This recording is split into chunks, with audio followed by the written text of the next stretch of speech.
chief, and he's been back here to cut all the doors. He's looking at me like he's crazy. There's only, what, 300 doors in this building? Yeah. And there's 20 in this hall alone, I think.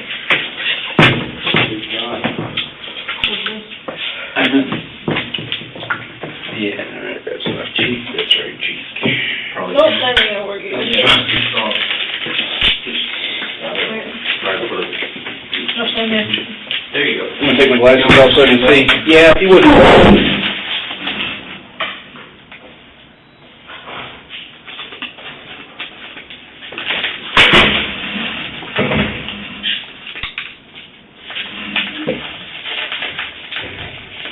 Oh, I can accent.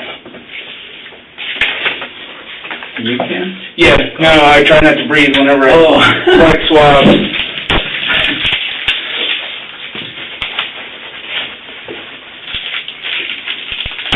No, I've had to get swabs from out of the jail. Oh my God, those guys, yeah, their breath smells like ass.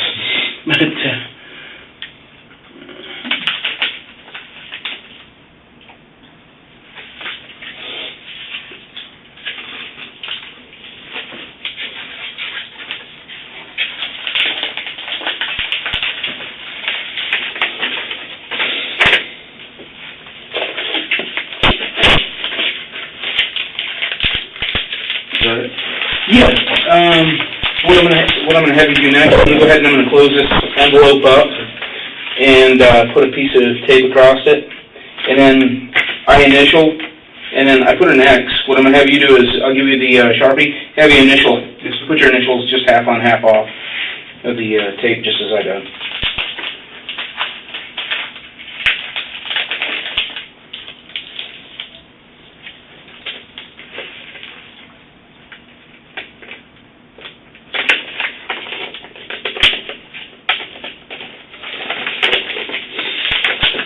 Yay!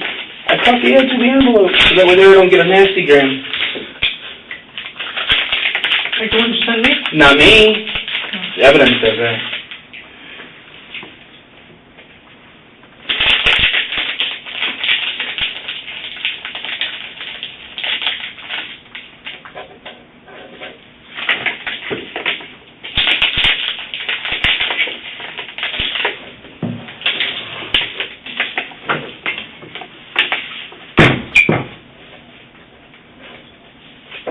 Should have brought crayons, it'd probably work better.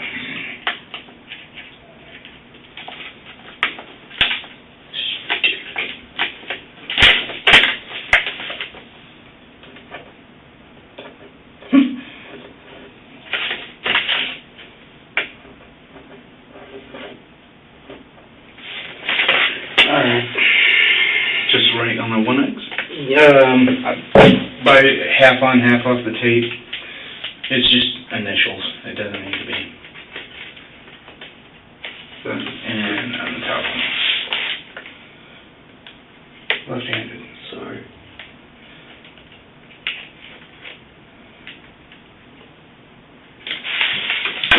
Cool. Thank you very much. Thank you.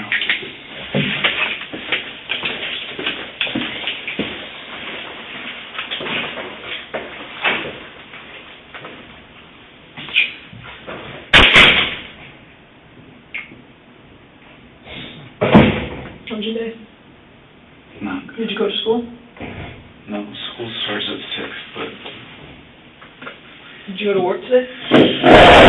I went just to tell the executives, the vice president, what happened. Because if I would have called my direct supervisor, they would have just started the rumor mill, and people from the Neighborhood Watch emailed me like links from the Sentinel and Wesh that said that, you know, someone was murdered and the suspect was in custody, and I just said, you know what, I don't want them to think that I'm still in jail, so I'll go there and, you know, tell them.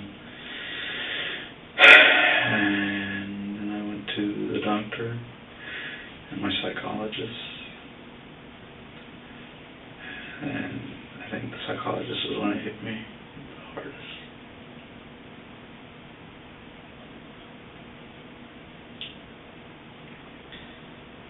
But what are you going to do?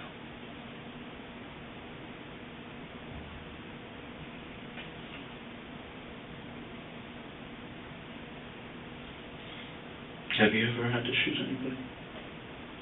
No. Good for you.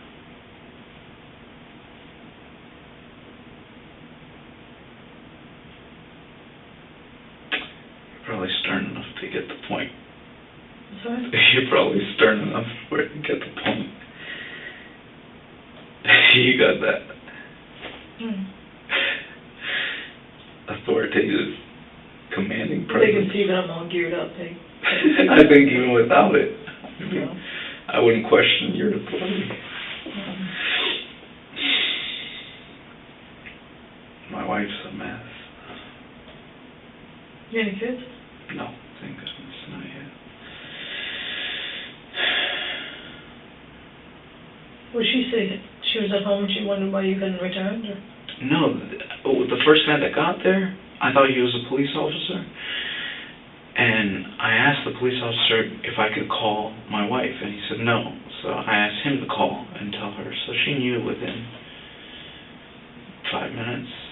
The eyewitness was kind enough to call, and she called my buddy Mark that was there, and he drove over.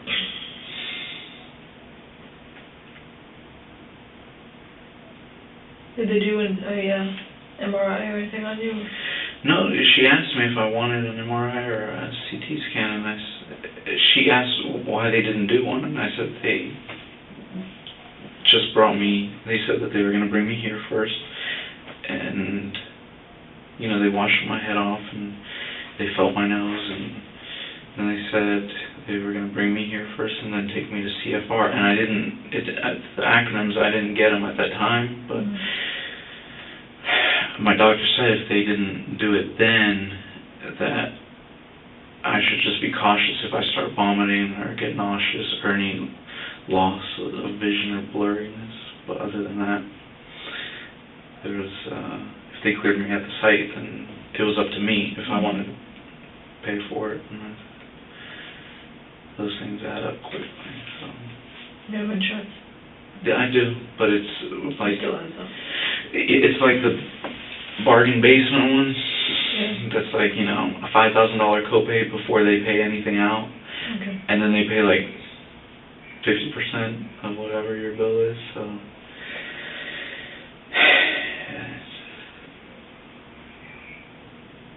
I have one that's not as bad as that, but I bought the insurance for my family it's called the Blue Cross Blue Shield, the surgical and hospitalization plan, which means they only pay for surgeries and hospitalization, which is fine, it's fantastic if you get hurt. But I only pay $150 a month for my entire family of 5. Oh, wow, that is good. And just to give you an example, my daughter had broken her arm, and she was in the hospital about 3 days. And she had surgery, and because she had slipped on the trampoline, and instead of her elbow bending this way, it popped and goes this way, and it busted some bones in her arm. And she had to get pins and stuff. And I think I was only out of pocket about $2,500. And it was like a $30,000 expense, like with all the bills that kept coming and coming and coming. So I felt like I have really good insurance. It's just if I have to go to a doctor, I got to pay for it. But it's no big deal because, you know, I'm paying $150 a month where my fellow workers here who get it through the city are paying for a family, you know, upwards of $500 or $600 a month. So I'm saving, you know what I mean? I'm saving $450 a month. So if I got to go to the doctors once or twice, a couple times a year, and pay a couple $100, I'm still way ahead. I thought municipalities had good health insurance. Wow. It's expensive. So My father's. that's what I have. And then I do the benefits card where you can Oh, money. yeah, health savings Yeah, account. health savings account, and I do that and use that to pay for the visits. That's a good idea, tax-free. I pay for my daughter's braces and That's what my mom did for me.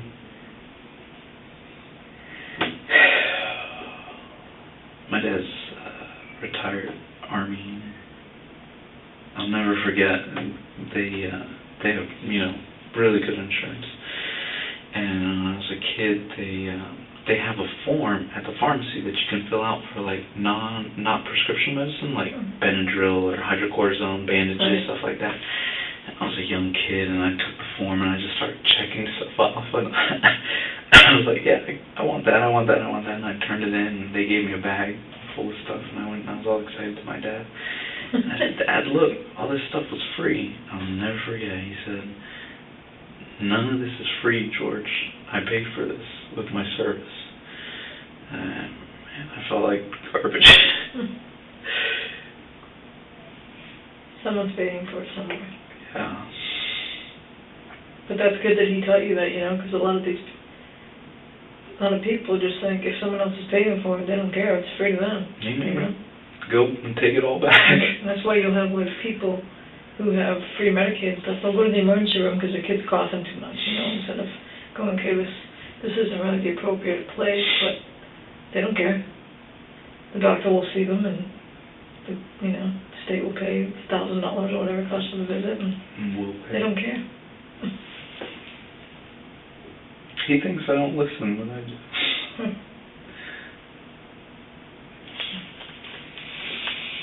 You must have had a long day too. Yeah, I got back. I got out of here at 1. Got back here at got up at 7. I got to bed at 1:30. And I got up at 7. Did you sleep okay? I sleep fine. If I were you, I wouldn't have, But you have to learn when you do this just to not let things get to you. I mean, to me, it's just, it sounds kind of cold to say it, but it's just, this stuff like this happens, and we see it a lot, and if you let it get to you, you wouldn't be able to work here, So it's just like, I don't know, you just learn to separate yourself from it, Do you talk about it at home? No, not unless someone asks. That's what I've heard.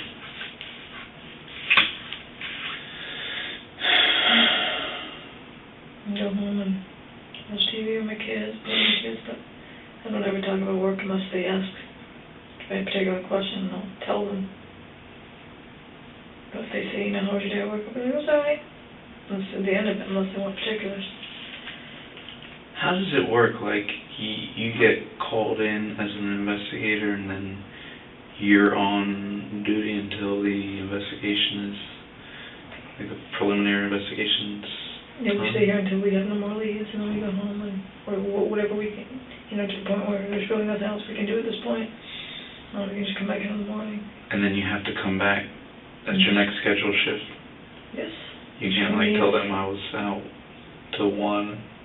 Well, they have to give you 6 hours between shifts. Oh. So if you get out of here at 1, but you're scheduled in here, say your shift was supposed to start at 5 a.m., but you didn't get out of here till 1, they have to give you 6 hours. Oh, okay. Before they can tell you have to be back in. It isn't a lot of time, you're tired, but...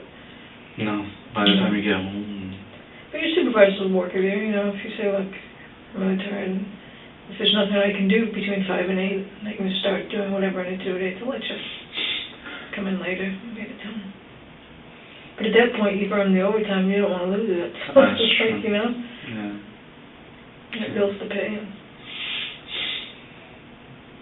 Were you an investigator when you worked at detail? Mm-hmm. Oh. And I just do details to make extra money. Did Chief Lee put that email in your file? I don't remember seeing that. He might have sent something. He said he was going to. Oh, he may have put it in a file, but I don't remember. What did it say? That you went above and beyond, and you held on to the flyers, even though they were having... No, I didn't see that. He probably just put it in my file. Huh. That was nice of you to do. It was nice of you to take care of it. It was a fun party. It was easy detailing. Get paid and sit in a party and they're feeding me. And were they? Yeah, it was nice. It was a really nice family. They had good Spanish food. Oh, really? I thought they were Middle Eastern. Oh, whatever they were. That's right. You're right. They were Middle Eastern. That's right. They were Middle Eastern. The food was good. Really? Yeah, that's right. Now that you say it, they were Middle Eastern. I was at a party with a black family the other day, Saturday, and it was a 90-year birthday party, and actually, boy, they all knew. Hello, investigator on Sanford. I think I saw you last night. No, you did not. No. Got to see the witness? Thank you, George. Yeah. I understand that you want to participate in a CVSA. Yes, sir. Okay. You know what? I am going to grant your wish. On any medications? Yes, sir. What kind of medication? That's Oh, is it you drinking that now? Yes, sir.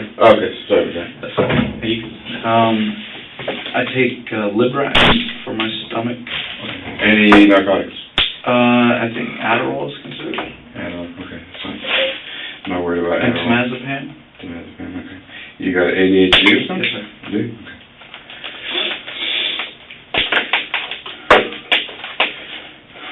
Yeah. I take it we're here talking because you had a really bad night last night, to say the least. Let me see the back of your head. Okay, from here doesn't look too bad, but I'm sure if I make them bandages it doesn't look very good. Okay, like I said, I'm an investigator on Sanford. I am the CVSA operator. Matter of fact, I am the senior CVSA operator for the city of Sanford. I've been doing these for quite a long time. And do you know anything about the CVSA? Yes, sir. You ever taken one? Apparently not. No. I'm sorry. I went to school for computer stress analysis. Voice stress analysis. This is right there. We even put it right there for you so you can read it while I'm talking to you.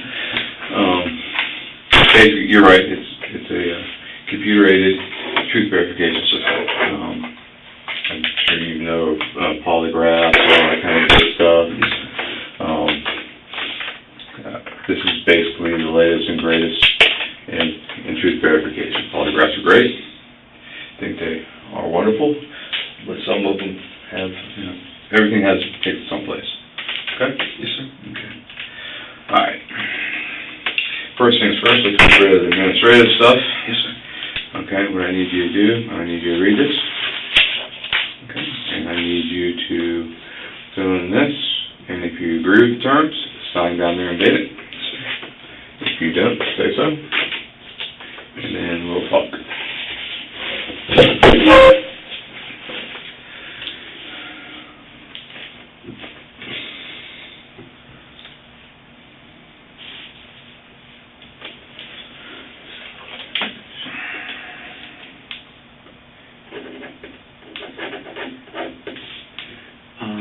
Sorry, is it the 27th? Today is 27th, you're correct. I bet you've been put into a time warp. Yes.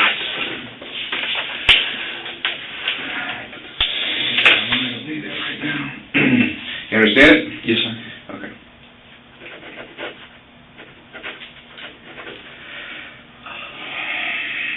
Looks like you got banged up pretty good. Yeah. Alright. Back to this. Okay, the reason why we're here is yesterday you got into a situation, a very bad situation, and we are here to talk about that, okay? Yes. I will tell you up front, for me to be able to do this effectively, I know very little about what's going on in your case. Okay. I mean, very, very, very little. Okay, all I know is there was an incident last night. I probably know a little bit more than what the news says, but not a whole lot, okay? I know a little bit more now because the news, as far as I know, doesn't even know who you are yet. Thankfully. Thankfully, yes. So your first name is George? Yes, sir. Okay. And your last name is Zimmerman? Yes, sir. I served on submarines with a Zimmerman. I thought it was Army. Actually, he was out of, I think, Apopka. Might use Virginia. Yeah. Dude, actually, what's your date of birth? 10/5/83. Okay, the way this works is, like I told you, I know very little about you, I know very little about this case. My whole thing is what I'm going to do is you're going to tell me everything I need to know. We're going to go through this, and we're going to do it, then we're going to, me and you are going to develop questions, okay? The way this instrument works is is it's a computer. It's a Dell computer. You see, it's nothing more than a Dell toughbook computer. All right? Nothing special about the computer. It's just a computer. They read ones and zeros. That's it. Okay? What's special about it is the program. Okay? The National Institute of Truth Verification, which should be on the front there. Right there. They're the proprietor of the operating system, or the program, the software. Okay, what that software does is it has the ability to read the tonals on your voice. Okay, there's different parts of the voice. Okay, you have the AM and FM. FM is what you hear. Okay, when we speak, you hear FM. The AM, for lack of a better term, they just name it AM. It has really no really functional naming of it. Just to make it easier for you to understand, or for people to understand. The AM rides on top of the FM. Okay, normal speech, your FM carries it.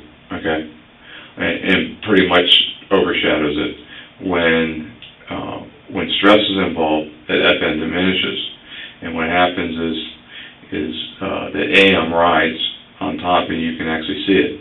Okay, you say, well, that's all fine and dandy. Well, how can you should be able to change it. Well, just like you're breathing. Okay, there's a part where you can breathe, and you can make yourself breathe. You can consciously breathe. And there's other times when you don't even think about it, you don't stop breathing. You just keep on breathing. Okay, that's controlled in your brainstem. Okay, and that's the same way your voice is. Okay, when you're not thinking about it, your voice is automatically regulated. But when you add stress to the factor that AM rides on top of the FM, and with the FM diminishing, and then you can see it. Okay, that's what we're looking for. You can't change it. You can't alter it. There's nothing you can do about it except it's there. Okay, and so that's what we're going to be looking for. So what we're not looking for is I'm not really looking for you lying. Okay, what I'm looking for is your truthfulness and your level of stress. Okay, and that would be evident in the instrument when we roll the charts. Okay, it's not invasive. Okay, it's just a microphone that you put right here, and you talk. You don't have the bands around you and everything hooked up there, and blood pressure cuff and all this other crap all over you. That's all it is. Okay, it's nothing. It's very, very uninvasive. Okay. So with that in mind,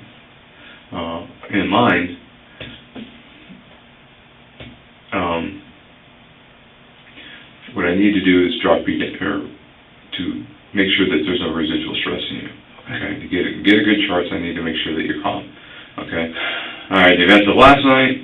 Okay, you being attacked, the guy getting shot.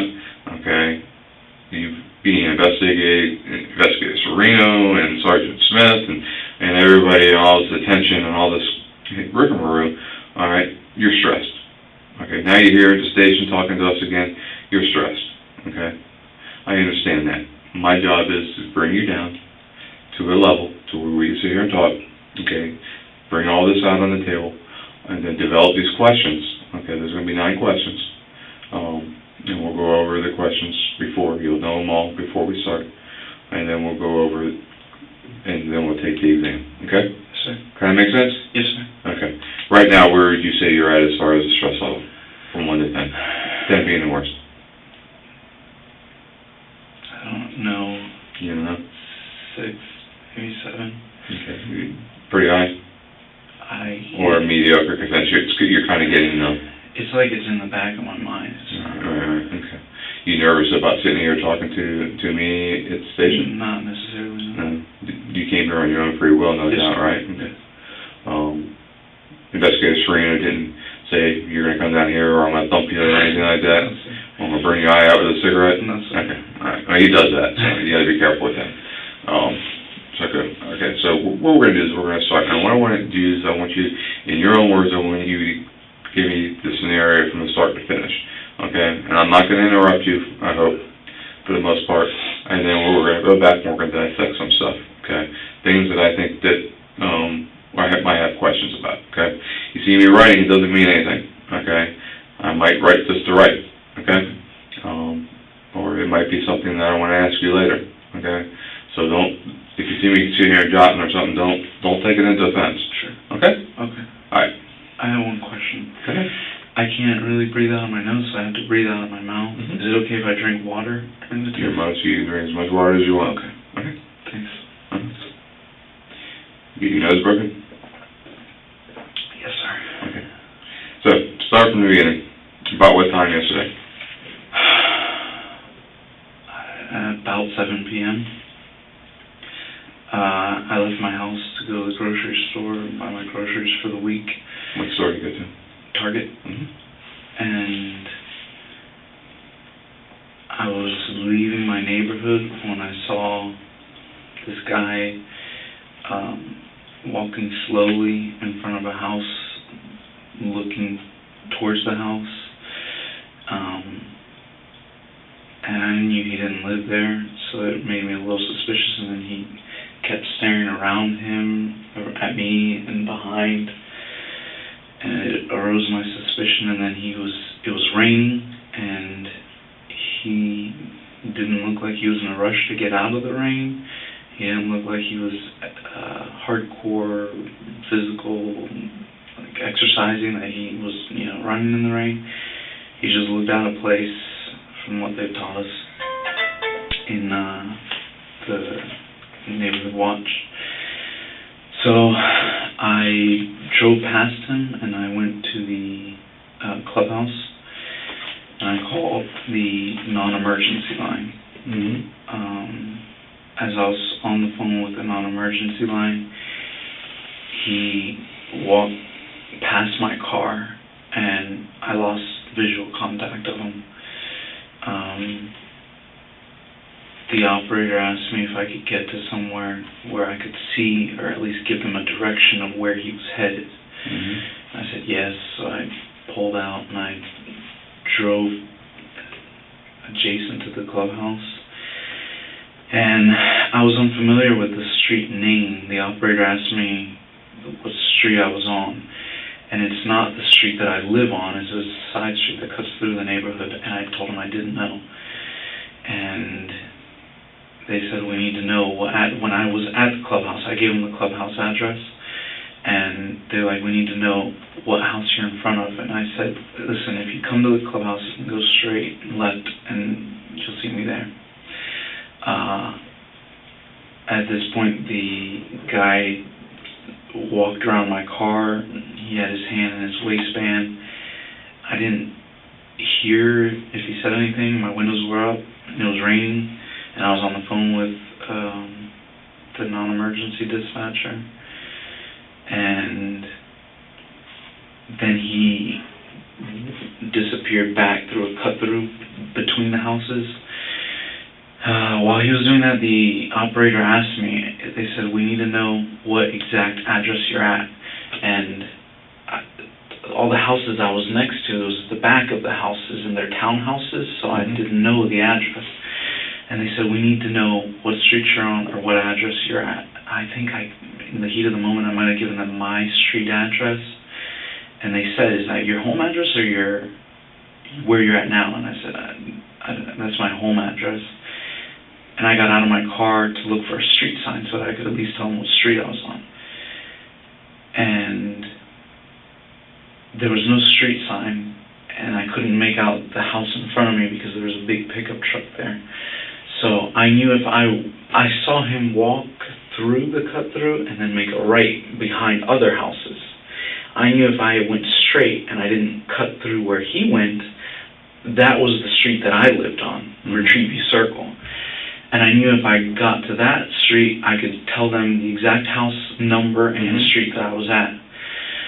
So as I walked through, I looked to my right where he had gone through. The operator said, are you following him? And I said, yes. They said, we don't need you to do that. And I said, okay. And I walked through to the other end of the street to give him the address. And as I was doing that, I said, he's not here anymore, he's gone. And they said, you don't see him? And I said, no, he's gone. And they said, do you still want us, and by this time I'd gone to Retreat View Circle. And they said, do you still want us to send a police officer out? And I said, yes. And they said, well, where do you want the officer to meet you at? And I said, just tell them to go to the clubhouse, make a left. I didn't give them a description of my car. And I said, I'll meet them back at my car. So I walked through again, and as I was about halfway through, he appeared out of nowhere. Okay, we still on the phone? No, I hung up. They said, we have an officer en route. And I said, okay, thanks. After he asked me if I wanted an officer there, they said, we have an officer en route. I told him to meet me in my car, and I hung up. Mm-hmm. And I put my phone away. And when I got about halfway to my car from the street, again, behind the houses in a dark area, I heard him say, you got a problem? And I turned around and I saw him, and I went to go for my phone and call 911 instead of non-emergency this time. Mm-hmm. But I guess I didn't have my phone in the pocket that I thought I had it in. I had it in my jacket pocket, and I reached for my pocket, and I was looking for my phone, and he just punched me in the nose. And I fell backwards to the side. Somehow I ended up on my back. He ended up on top of me, and he just kept punching my face and my head, and I was screaming for help. And he told me, shut the fuck up. And I kept yelling for help. And I got a little bit of leverage, and I started to sit up, and then he took my head and slammed it into the concrete several times. And each time I felt like my head was going to explode more than the last. I felt like I was going to lose consciousness, and I started screaming for help. And he covered my nose with one hand and my mouth with the other one, and he told me, shut the fuck up. And I couldn't breathe, I was suffocating. And all I could think about was I didn't want him to keep slamming my head on the concrete. So I kind of shifted and squirmed my way out, not out from under him, but like to where, because the concrete was it was a sidewalk, and it felt like he only had my head on maybe a quarter of the concrete, and I could shift my way out and get onto the grass, where if he was slamming my head, it would just hit the grass and not the concrete. But when I shifted, my jacket came up and my shirt came up and exposed my firearm. And that's when he sat up and looked and said, you're gonna die tonight, motherfucker. And I felt him take one hand off my mouth and slide it down my chest. And I just pinched his arm, and I grabbed my gun and I aimed it at him and fired one shot. He kind of sat back and said, you got me, or you got me, you got it, something like that. And I thought he was saying that he heard the shot and that he was giving up. So I pushed him off me, and I don't remember if I pushed him off me or I pushed him back. Either way, I ended up on top of him, straddling him. He was up face down. And when he was hitting me in the face and the head, I felt like he was hitting me with something in his hands. So I thought he had a weapon, and I grabbed his hands and I pushed them away from his body. And I said, stop. I said, stop, just don't move. Mm-hmm. And he was saying something like and cursing. I said, stop, don't move. And then somebody came, and they had a flashlight, and I thought it was a cop, and I said, I still had my gun in my hand as I was holding his hand out. And I said, are you a cop? And he said, no. And he said, I'll call them. And I said, I don't need you to call them. I already called them. They're on their way. I need you to help me restrain this guy.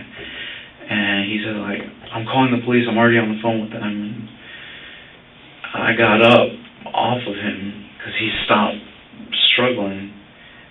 And I thought he just, stopped struggling. And then I holstered my weapon. I saw another flashlight. And I said, are you the police? Because I had blood all over my face and my eyes. Mm-hmm. And the flashlight, it was dark where I was, so the flashlight was really bright. And I said, are you the police? And he said, who shot him? And I said, I did. And I put my hands above my head like that. And I don't remember if he told me to turn my back to him and walk back towards him, but I turned my back to him and I said, I did. And I raised my jacket and I said, my gun's right there. I think I told him a few times, my gun's right there. It's right there. And he said, I know where it is. Just keep your hands on your head. Don't move.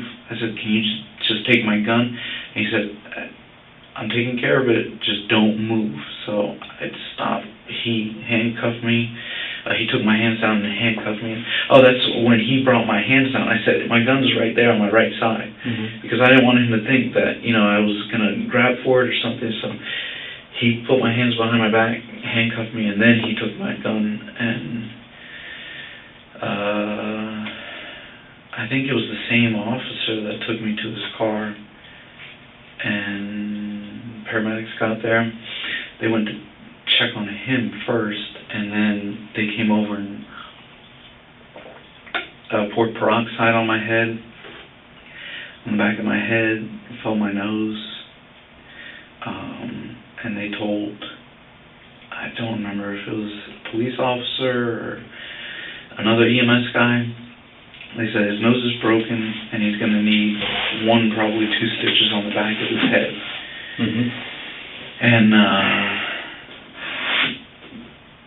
And they said, well, we're going to take him down for questioning. And somebody said, should we take him to questioning or CFR first? And they said, no, we'll take him to the station first. And I didn't realize at the time CFR was Central Florida Regional, the hospital, and I just got back in the back of the car and they brought me here. Okay. Alright, so that was it. Were you on the phone at the time when he was beating you? No. Okay, so there was no communication between you and the call center at that point in time? No. I'm sorry. There was a guy that I couldn't really see because, like I said, there was blood in my eyes, and I saw somebody looking out through the sliding glass door, and I said, help me, help me. And I think he said, I'm calling 911. But the guy was beating me in the head and the face, but he might have been on the phone. So there's a possible bystander there? Yes. Okay. He might have been on the phone with 911, I don't know. But I was not communicating with the police at that time.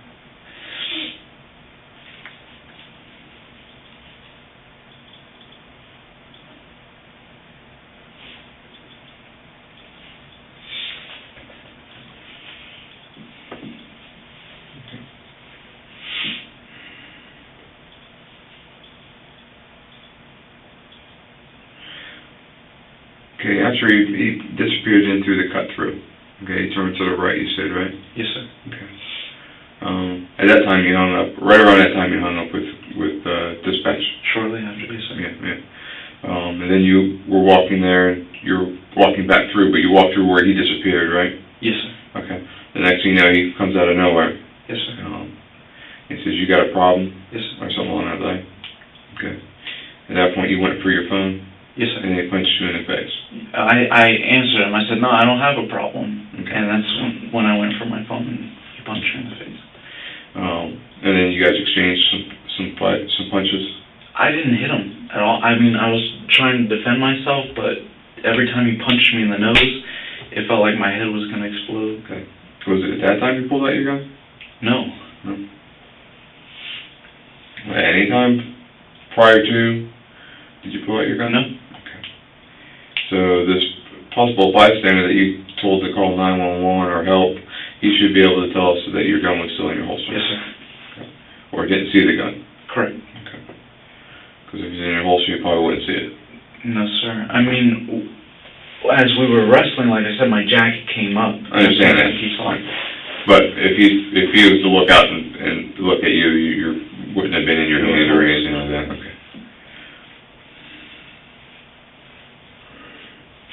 And you don't know this guy? No. Okay.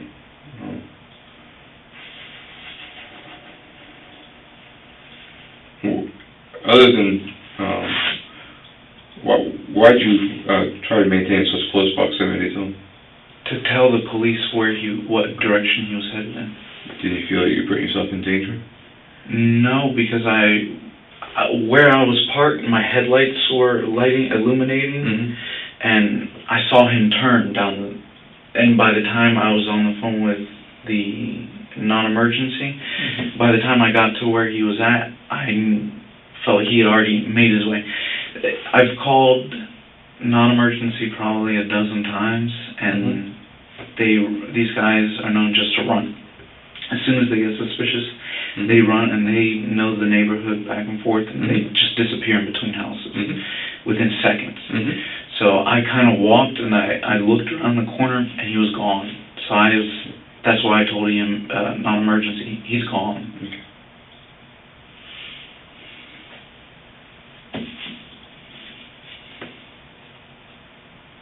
What was this guy wearing? Gray hoodie, and I don't remember if they were gray pants or like stonewashed denim pants, I think. Denim pants? Pardon? Denim pants? No, yeah, like denim, but like stonewashed. I think they were light colored. They might have been jeans. Okay. And he was a black man? Yes, sir. About how tall? Oh, 5'8", 9". It was 5'11", I'd say. To 6 foot. Okay. When you're laying on the ground, you're laying on your back, right? Yes, sir. Okay. That's when your jacket came up and he saw your gun, right? Yes, sir. Your gun on your left side, right side? My right side. Okay, so your gun's on your right side. Where were your hands at? Trying to keep his hands away. And then what did you feel next? His hand slid down my chest. He had one hand on my mouth and one hand on my nose, and he took one off, and that's when he said, "You're gonna die, motherfucker." And I felt his hand going down the side of my chest, and to be honest, you felt something like this? Yeah, okay. Brushing. And to be honest with you, the whole time I forgot that I had the gun. When he said that I was gonna die, and then I felt him brushing, it automatically clicked that he was going for my gun. So your hands are up here defending yourself. His hand's going down. Yes, sir. Were both your hands on the weapon? No, sir. Okay. Where was his hand when you went to retrieve the weapon?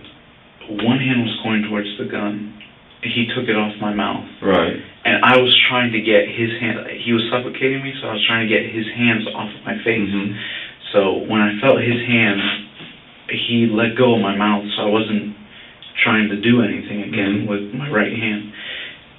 So I grabbed my gun, and I don't know if he did it at the same time or what the case was, but I got to it first. Okay. And then how did you come to fire upon him from that position? Because you're laying down like this, okay, on your back, right? Yes, sir. And then you just bring it out of the holster and straight up like this? Yes, sir. Okay. You didn't, like, try to push it into him or anything? You just fired it from almost like from the hip? I think I made sure that it wasn't, because my hand was in the way, I made sure it was past my hand, because his other hand was still on my face. Okay. So I made sure it was he that far away, or he's right up on top of you? He was like putting all his weight on my nose and my mouth, trying to suffocate me. So he was like creating a crevice with his body, and then when he slid to go for my gun. Did he go for your gun with his left hand or your right hand? I don't recall. Okay. Which hand he used. But one of the hands went? Yes, sir. Okay. The one that was on your mouth? That's when it clicked that I had my gun, and when he said... But the hand that was on your mouth, he went to your gun? Yes, sir. Okay. Wait, then you got it, and you went out like this? I think I went far enough to where I could make sure that it was past my other hand, and in his general area. From what you're describing to me, he's not that far away from you. No, he's on me. He's on top of you. Yes, sir. Right, so there's not a whole lot of distance in between you and him. Right. So you can't really extend your arm. Correct. Because then you got a gun sticking out. What kind of gun is it? Keltec 9mm. Keltec 9? Yes, sir. Okay, so it's probably only about that long, right? Shorter. It's a little tiny gun. Yes, sir. But still, I mean, you don't have hardly any play before that gun's directly into his chest. Correct. I was on him. I knew I was... And as soon as the round went off, he stopped attacking you? He sat back and he said, "You got me," or "You got it," whatever.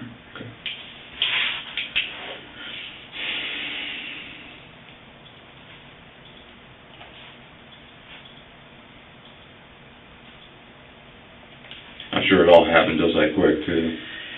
It felt like an eternity when I was yelling for help. Sorry about that. Kids' school. They always call it. Okay, And I thought the police were there, they were gonna be there, so it felt like it took forever. yeah, that part does go forever. I've been there before. Not in the situation you've had, but seems like it takes forever for, somebody to get there when you really want them. When in reality, it's only probably a couple minutes. Okay. I'm gonna step out for a minute. Yes, sir. When I come back, we're gonna start developing questions, okay? Yes, sir. You need to use the restroom or anything? If I could just get more water. You need more water? Sure. It's from the restroom. Yeah, you can. Good. Get some restroom. Oh, good. It's right there. Yes, sir. And then just come back in and sit down, okay?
Thank you, sir. Okay.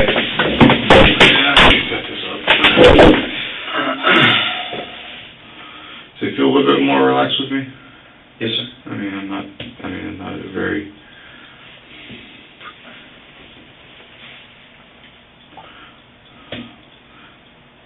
not very intimidating to begin with, but you know what I mean? Everybody's intimidating at this point. Nobody's intimidating. Okay.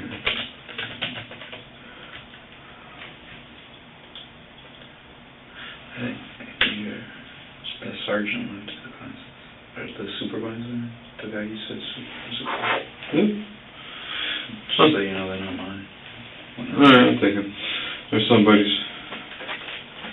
I forgot to ask them. What education was? Ah, jeez.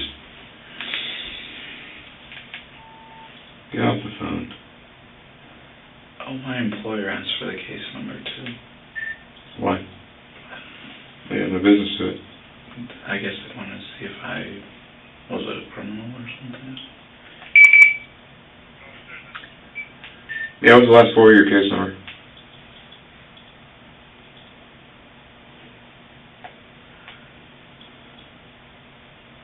Hello?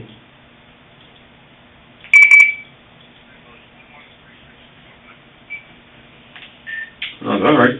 I'm back in here again. I just came out to talk.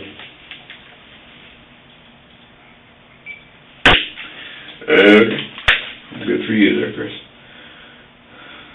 Now that I think about it, they're probably just being nosy. But they seemed to, it was HR, they asked, It's up to you, man. they asked for the police report, and I said, from what it sounded like, there wasn't going to be a report for a while. And they said, Well, number one, we're not going to give anybody a copy of the report for a while because homicide investigations are not released until they're complete. Okay.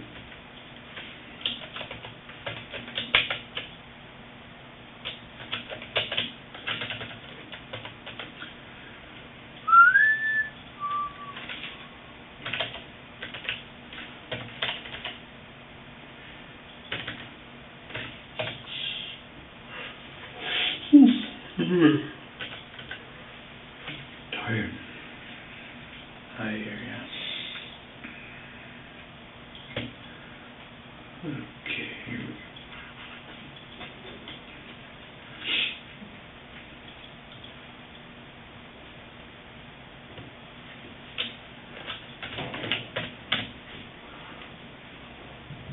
What do you say the walls are?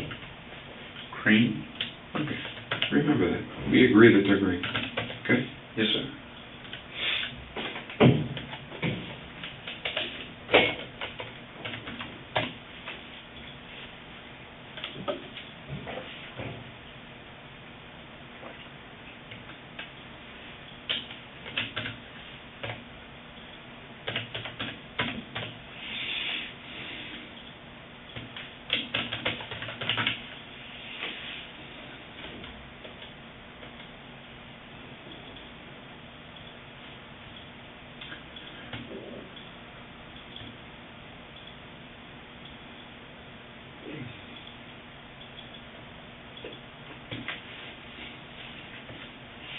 Okay, so it seems like the major issue here, or what we're basically looking for in the scheme of things, is we're looking for your truthfulness as far as was it confrontational, or was the confrontation against you and not a mutual confrontation? And I guess the other point would you be in fear for your life? Yes. Okay. So, with those two in mind, I'm going to develop these questions.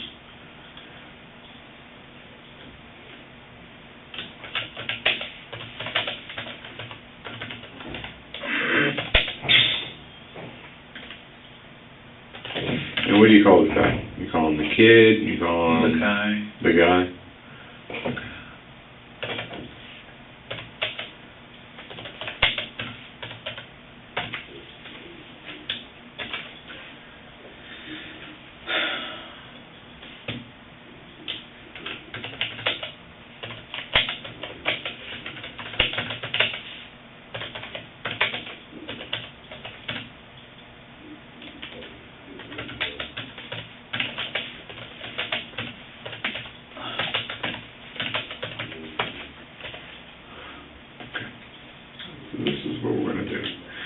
told you there's gonna be 9 questions. Yes. Didn't lie to you.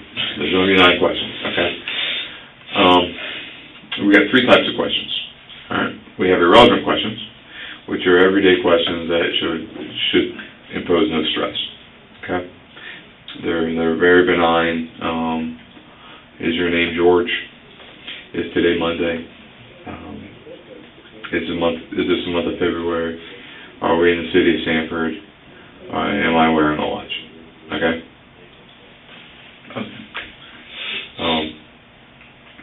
Very benign questions. Should not elicit any stress whatsoever, okay? You don't have to lie. They're going to be yes or no questions, okay? Then we have control questions, okay? Control questions are there for a very specific purpose, okay?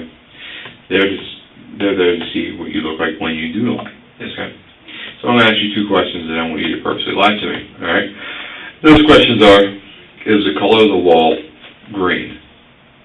And you're going to say, you're lying to me. No. Right, you're going to say no. Okay, so I want you to remember that. Is the color of the wall green? No. Okay.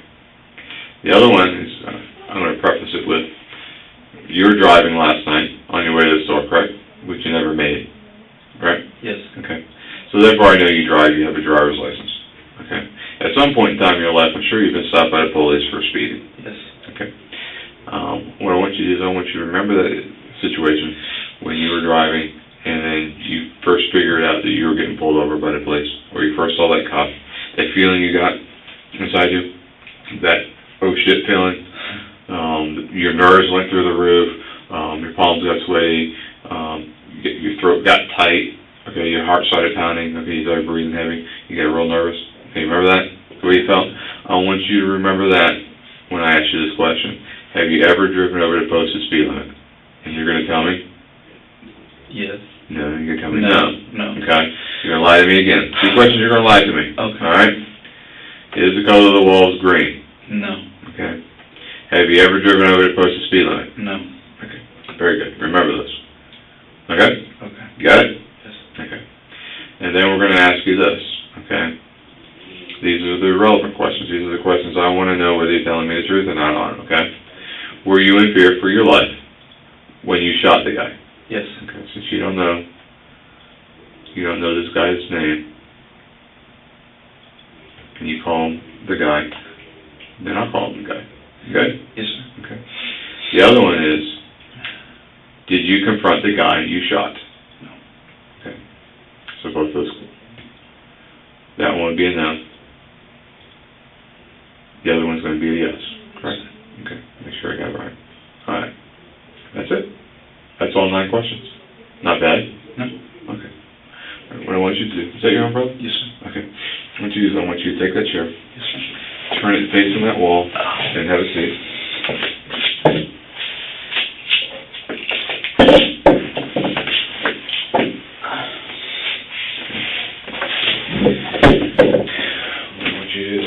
Place this right here on your shirt, okay? And once you relax, I want you to sit with both feet on the floor, sit straight up, okay? I'm not gonna let you drink at this point for right now, okay? But this is relatively quick, okay? You just went out and got something to drink. Yes. Did you go pee? Yes. Okay, so you're good. You're all relieved. Yes. Okay. Your stress level should be lower. Okay. I'm gonna ask you a series of 9 questions. Remember the control questions. Yes, sir. All right. What are they?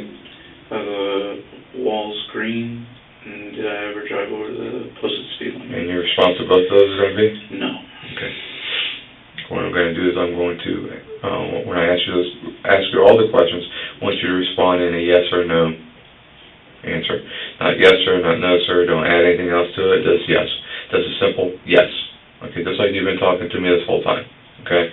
Don't try to modulate your voice, it's not going to work. Okay? If you try to modulate it or make it different, I'll be able to see it, and then we'll just have to probably redo it, okay? You're not going to skew the results, okay? It's going to, remember I told you can't do it, so don't even try. That's pretty much about it. If I ask you the same question twice, it's not that I didn't believe you. It's that something went wrong. Either I didn't hit the space bar on time, you answered too quickly, okay?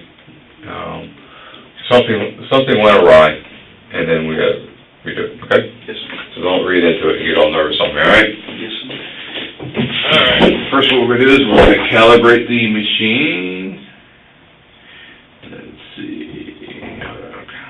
Actually, I'm gonna put on auto calibrate. And we'll see how it looks. Okay, I want you to give me a yes. Yes. Give me a no. No. A yes. Yes. A no. No. A yes. Yes. A no. No. Another no. No. And one more. No. Okay. Are you ready? Yes. Okay.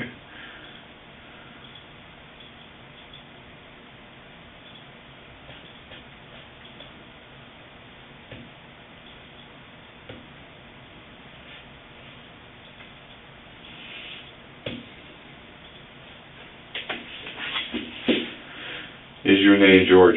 Yes. Is your name George? Yes.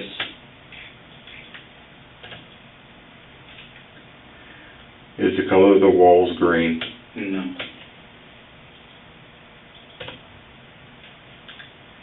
Is today Monday? Yes.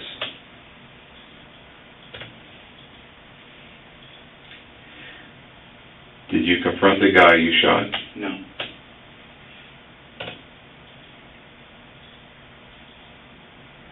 Is this the month of February? Yes. Were you in fear for your life Yes. when you shot the... Hold on. Let me finish the question. Were you in fear for your life when you shot the guy? Yes.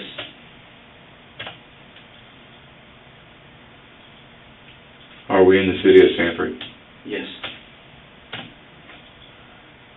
Have you ever driven up to the posted speed limit? No.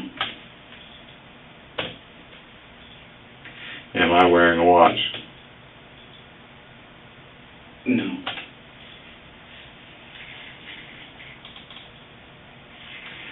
Am I wearing a watch? No.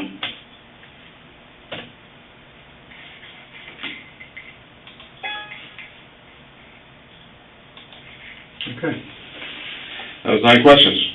Wasn't too bad, was it? No. Did it shock you every time you said something wrong? No. Okay. Was there anything that got you? No, sir. Okay. You can kind of turn it. Well, We're not done yet. Go ahead and take a drink of water. oh, I wasn't sure about the watch question. I didn't know if that was one I was supposed to... Remember, I don't have a watch. Mm. Okay. I sense your hesitation. Also, like I told you, don't draw out your nose. Okay? This is straight no. Oh, right. Not no. It seems like you were uncertain on a couple questions. Just remember, yes or no. Okay? Yes. Okay. That was a practice chart. What it is what we do is we always do the second chart. The reason why is, remember I told you stress? Yes. Stress is a big deal. Yes. Well, what we do is it's situational stress. Okay? Just you being hooked up to the instrument, me reading into your soul, is causing stress on you. Okay? And it shows up on the charts. So what we do is we run you through the questions. Okay? It's going to be the same questions again. And that's about it. Okay?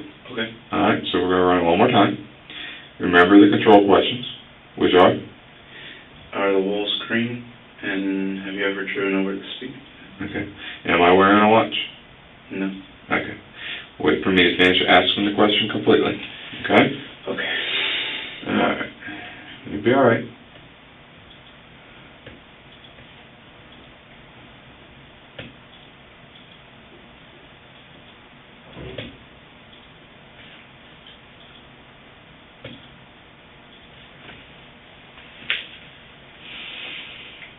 Is your name George? Yes. Wait for me to finish asking the question, please. Is your name George? Yes. Is the colors of the wall green? No. Is today Monday? Yes. Did you confront the guy you shot? No. Is this the month of February? Yes.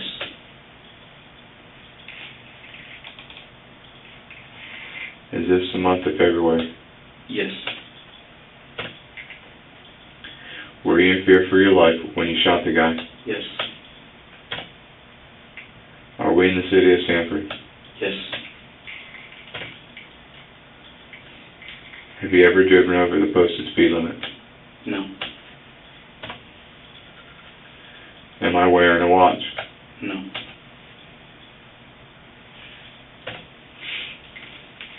Okay, we're all done. You can take that off and you return to your seat over here.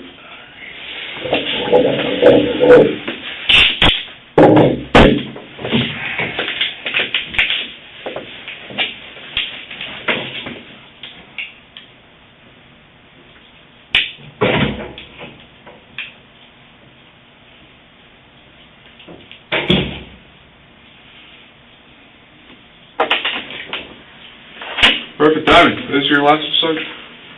Probably 3 notes, maybe. Yeah. What about Christmas? You said they were in here. They aren't mine. There he is. Probably Serena. No, they aren't mine. Okay.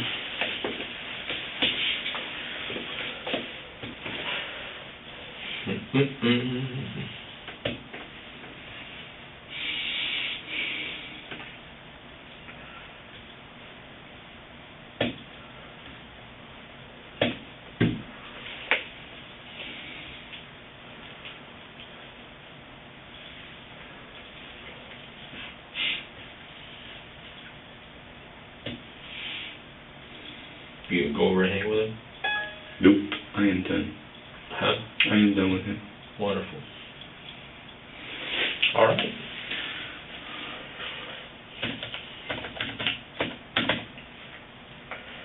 We are heading back to his house then.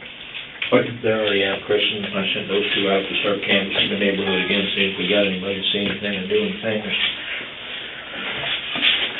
George, pleasure to meet you, sir. Thank you, you as well. Hopefully I never see you again. That's always a good thing from a police officer. Yes, sir.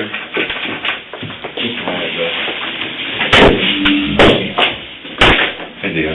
That's what I thought.